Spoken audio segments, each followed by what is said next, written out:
আমি যদি একটু সময় নিয়ে অ্যাকচুয়ালি একটা ঘটনা মনে এসেছে দাদুর ব্যাপারে, এটা বলতে বলতে।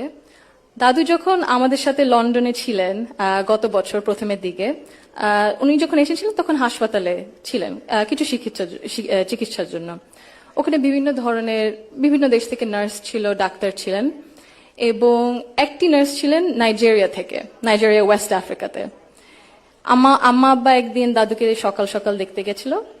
তো নার্স তারপরে বললেছে যে, ও আমি তো আপনার মাকে চিনেছি। আম্মু আব্বু বললো, কিভাবে? আপনার মাই প্রথম ইলেক্টেড প্রাইম মিনিস্টার বাংলাদেশের না? আম্মু আব্বু তো অবাক, হ্যাঁ আপনি কিভাবে জানেন? তো নার্স তারপরে বললো যে, আপনাদের যে উনি যে এত কিছু করেছেন এই মেয়েদের শিক্ষার জন্য, specially primary education, food for education, cash for education, এগুলো আমাদের সরকার ওই 35-30 বছর আগে দেখে ইমপ্লিমেন্ট করেছিল।